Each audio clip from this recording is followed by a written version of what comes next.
Welcome, welcome, everybody, to our very first day of our fourth year of the Putting the Pieces Together conference for people with pain by people with pain.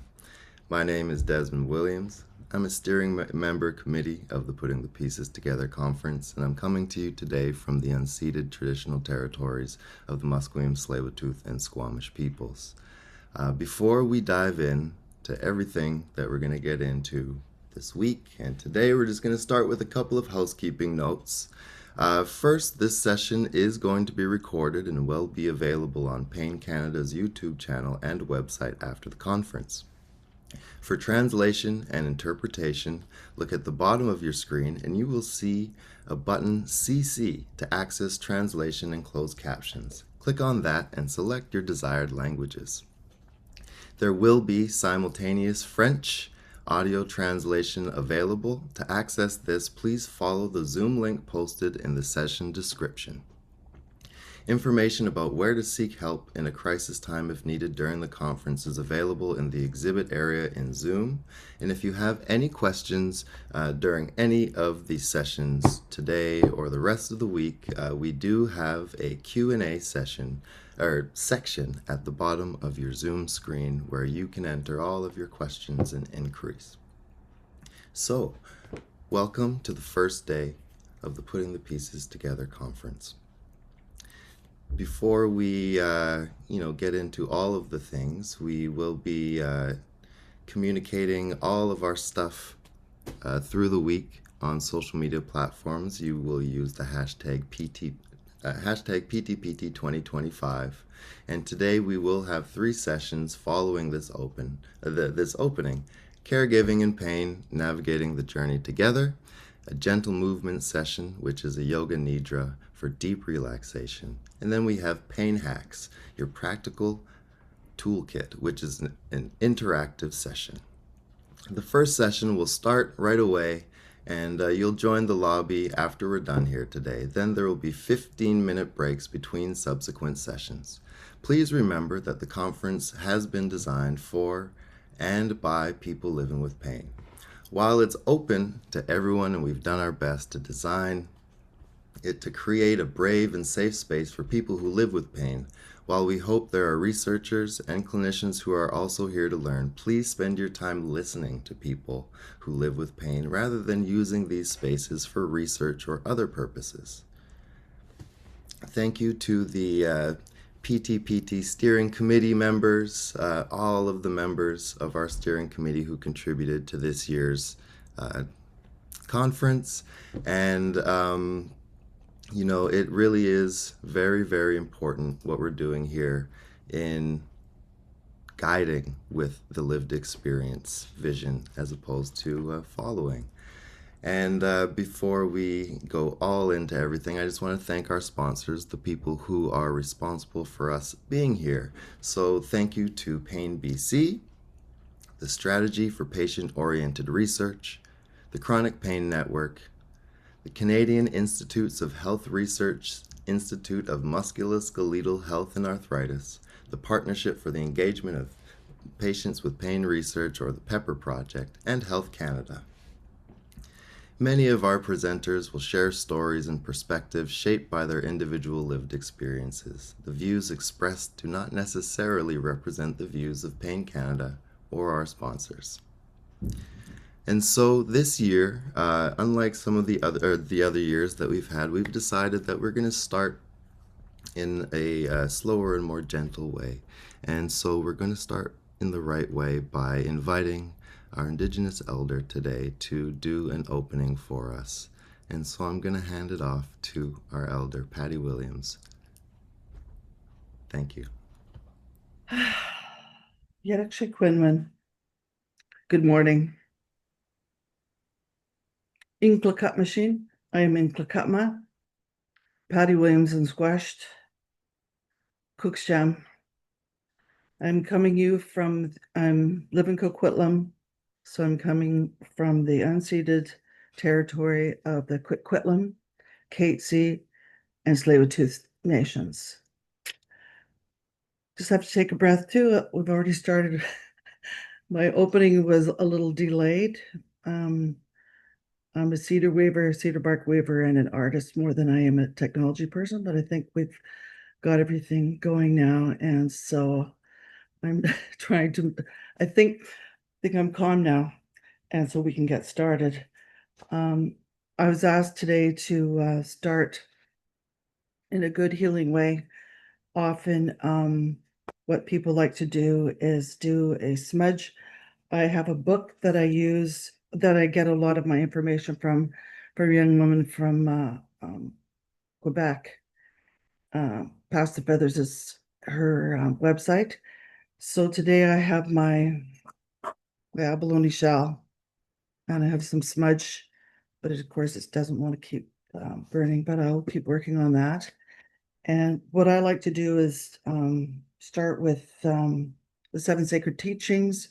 The first one is courage.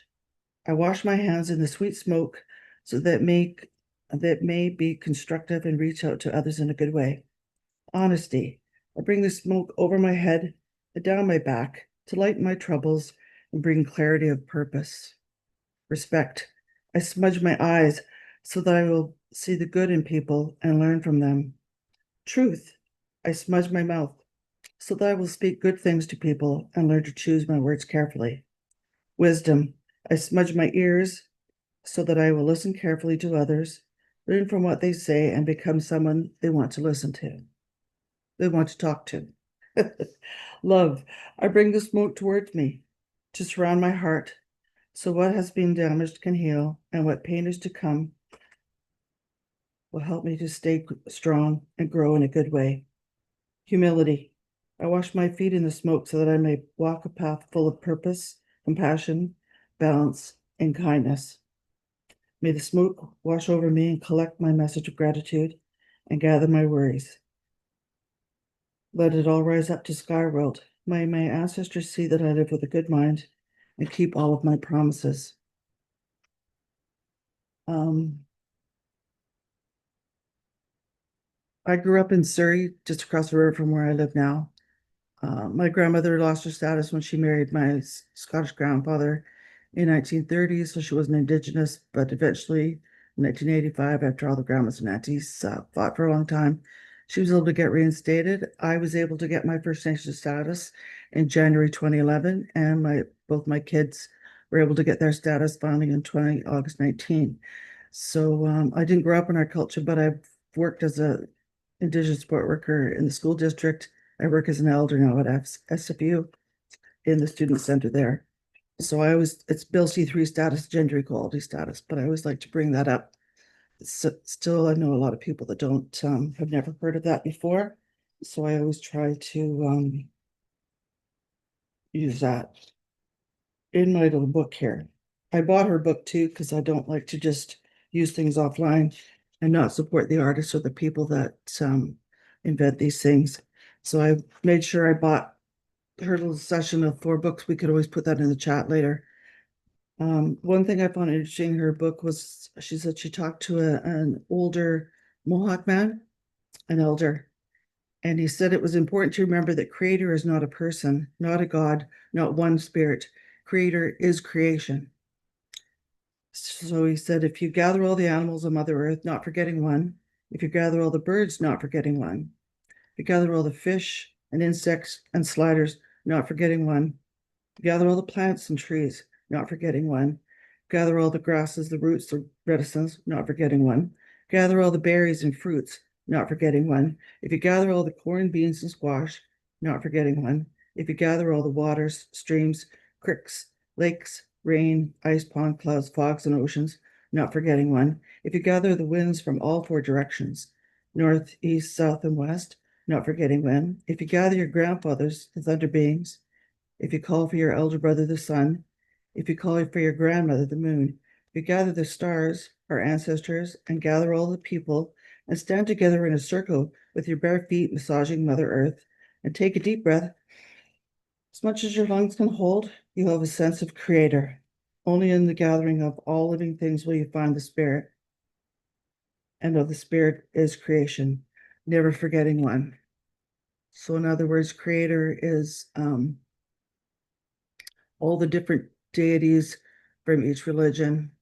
So God, Buddha, I don't even remember all the names of all the different deities. And I know that you speak to different people from different religions, and a lot of the elders and people that are involved, that all those deities are friends. So if all of us could be a little kinder to each other, speak nicer to each other, always push forward with kindness being your first option. A lot of the wars and all the, we'll say, nonsense that's going on in the world these days, all the conflicts, if everybody could respect each other's religion, spirituality, and how they live each day, the world would be a much kinder place, not much safer place for myself, my children, my aunts and uncles, my cousins, all of my relatives. I have a nice big family on both sides of my family. Um, that's how I choose to see the world. I try not to talk about discrimination with age demonstration, ageism, all the different ones. If everybody could just be a little bit kinder to each other. And so, in closing with this today, I would say I'm grateful to Creator for giving me this chance and this opportunity to be with you here today and to open this wonderful conference in a good way. I'm also involved in, I come to the sessions as much as I can. I've been been involved for the last 4 years, so I'm grateful to be here and thankful to the putting the pieces together conference committees for inviting me here. And I will be here. I'll see you again on Friday to do a closing. So, Kukcham, all my relations, and thank you. So, Desmond. Cook's Gem. Thank you, Patty. For those who might not notice the last name similarities, that is my mom. And so I'm so grateful to have you here to start the conference. You know, you're the reason that I'm in this work to begin with. And yes, so grateful for starting the conference in the right way. Thank you. Thank you, Yes, I Mom. forgot to say that I'm also a person living with chronic pain with my ankle spondylitis, probably for at least, I'm turning 68, probably for at least 40 years. So these kinds of conferences and all the things we do are very close to my heart also. Good time. Thanks again. Thank you. And so, together, why don't we collectively take a moment for a breath, imagining we can smell the smudge. And I'm going to pass it off to our leader, Maria Hudspeth, who, again, my mom is very responsible for me being in this work, but Maria is also very, very important in me getting into any of this pain advocacy work. She is the person who invited me to be part of the steering committee for this PTPT, and I am happy to hand it off to her to start us off for this conference. Thank you so much, Desmond, and thank you, Elder Patty. Just so appreciate the familial intergenerational connection that you've brought to this work, and delighted to have an opportunity to speak to conference attendees today. So for folks who I haven't met yet. My name is Maria Hudspeth. I live in North Vancouver on the unceded territories of the Squamish, Tsleil-Waututh, and Musqueam peoples. And I have been the executive director of Pain BC for 15 years. So lots of time in this movement and this organization. And I was asked to share a little bit about where we are in the pain ecosystem today. So I'm going to take a bit of time and tell a little bit of a story about where we've come from and where we're going. So many people are familiar with the work of the Canadian Pain Task Force. This was a group of experts, researchers, health professionals, advocates, people with lived experience that were asked by the federal health minister in 2019 to look at, what was the state of chronic pain in Canada? What might we do about that? And then to actually deliver a national action plan. This action plan was published in spring of 2021, and that's really become a bit of a North Star for people working in the pain space. It's a bit of a dense document, but it does outline over 150 recommendations to really transform how pain is understood and treated in Canada. And we are using that document to really assess the progress that we're making. That document summarizes input from really thousands of people who live with pain across Canada, health professionals, researchers, and other experts. And it's not just the culmination of the work of this task force over 3 years, but it's really the culmination of 2 decades of advocacy from people who live with pain.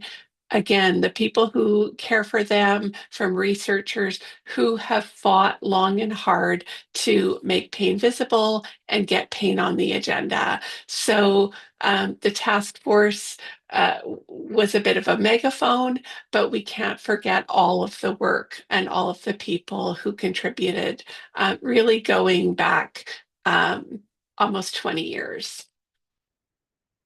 So, for folks who aren't familiar with the action plan, it outlines 6 goals that the task force um, identified specific recommendations under, but these 6 goals were not just pulled out of the air. These 6 goals reflect an international consensus about what we need to do to really make a difference for people who live with chronic pain. So these things will not be a surprise to anyone.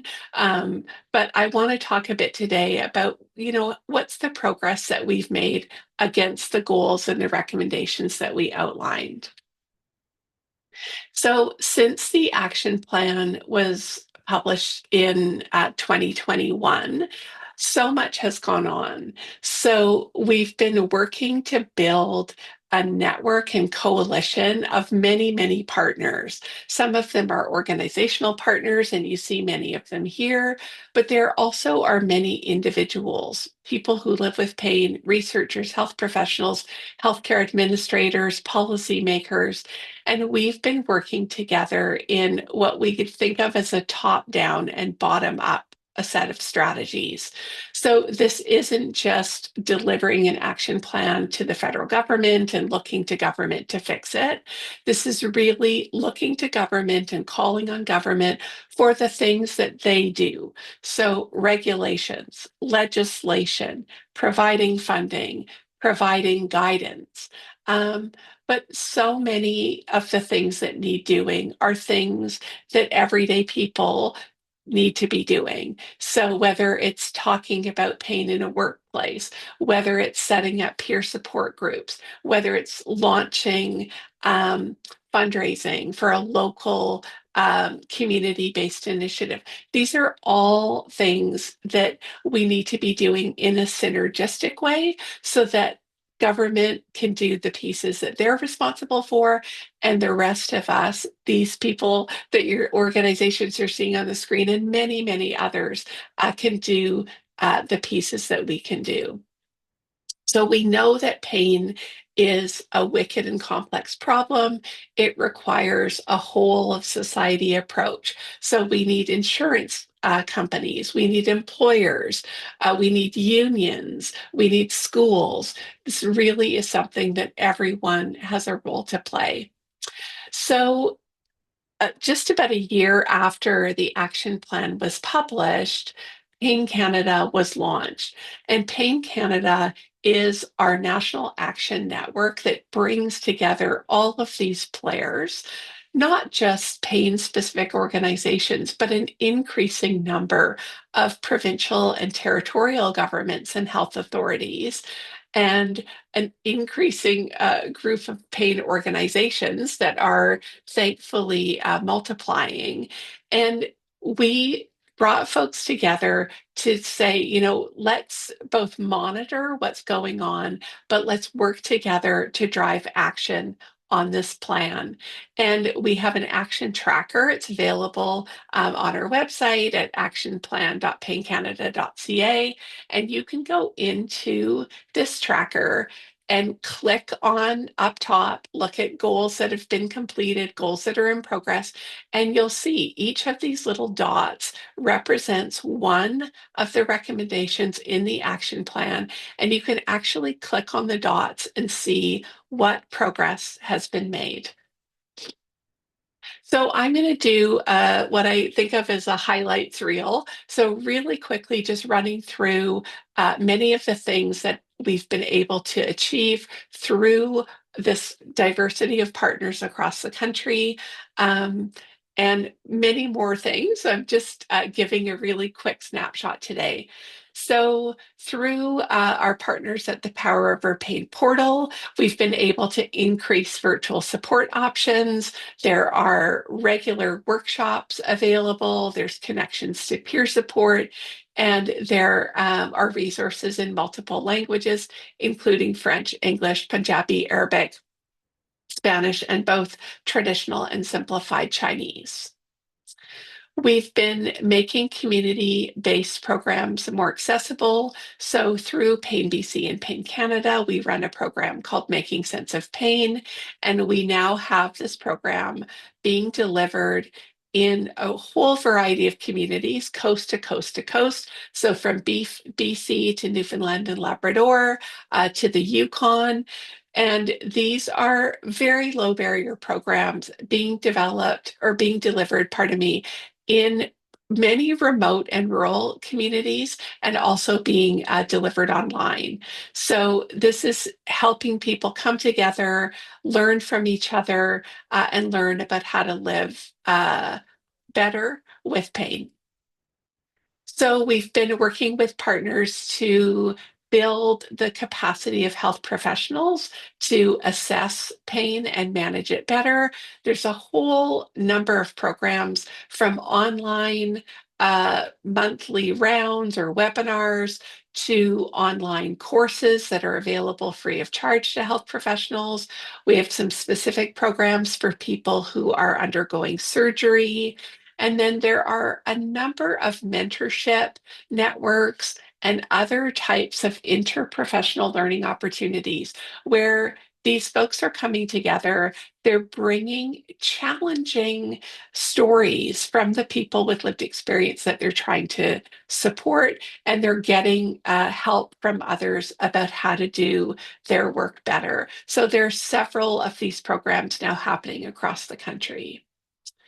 The provinces and territories are making significant headway in investing in new pain services and reducing their wait lists for pain care. So there are multiple provinces that have published provincial strategies, a number that have provincial strategies under development, and increasingly we're seeing almost every province and territory make new investments in pain services. And these are often not small investments. Some of these are really significant. So opening new pain services, really reducing their wait list. This, I think, is a huge win for people who live with pain across the country. And typically, we've seen provinces that are considered the have provinces. So Ontario, Quebec, we've seen them leading the way on this investment. But more and more, every province, we have new pain services in Newfoundland and Labrador. We have PEI launching a provincial initiative for pain. So really starting to make progress. In the National Pain Task Force, we focused on something called health system surveillance. And we hear that and we think, is this a spy thing? Like, what is surveillance? But surveillance in policy making, we're really talking about data sources. And what we know is that if we don't measure things, we can't improve them. So there's been great work happening to integrate pain into the key data sources that governments and researchers use to make decisions. One of these is the Canadian Community Health Survey, another being the Canadian Survey on Disability. And these surveys now have embedded pain questions. We know that another way to really uh, foster improvement in the health system is through standards and accreditation. That's another way that we can measure and improve. And in 2023, through the Solutions for Kids in Pain initiative, was the first pediatric pain management standard. This is not just a first in Canada, this is a global first and something that is being looked to replicate across the country. We now see an adult pain accreditation standard coming online, and this is through partnerships with the Health Standards Organization, which is our national organization that really drives these kinds of changes in the system. So again, big, big movement. Lots of work to make pain visible. So everyone knows this is National Pain Awareness Week. Since 2021, we have a small but mighty team that has been bringing together almost 500 participating organizations and individuals to drive this campaign, make people aware, combat stigma. We now have the campaign available in 7 languages. And again, this year, 500 participating groups from everybody from the Canadian Building Trades Union, representing 500,000 construction workers in this country, to Health Canada and many, many other grassroots partners. So a real success. We also see a burgeoning movement among people with lived experience, sharing their stories, uh, really leading this movement, whether it's through new podcasts, through books, through webinars or other programs. There's just an explosion of people telling their stories. And again, driving the kind of movement we've seen for mental health, for addiction, etc. So, just to wrap up, we are here at this conference. We want you to not just come this week and go away. We want you to stay connected and we want you to have your say. So, we'll post links to sign up for Pain Canada's newsletter. You can follow us on social media. We're going to be launching a survey to ask people, what change has been most meaningful to you since the launch of the action plan, and what still needs to be done. So we want to hear your voices and integrate that into the next 5 years of action on pain. There's lots of opportunities to get involved in pain research and advocacy. We'll again post links for things that you can connect to. And we want you to connect with your local pain organization. If you're not sure if there's a pain organization in your area, please reach out to us and we will happily connect you, because we know that when people are connected, there's hope. And through that, there really is change. So, Desmond, I see you're back. Thank you so much for having me today, and really grateful to kick things off for the 4th year of this incredible event. Thank you so much, Maria. It is an honor and a pleasure to have you here, to have my mom, Patty, here. Thank you so much for that opening, Patty.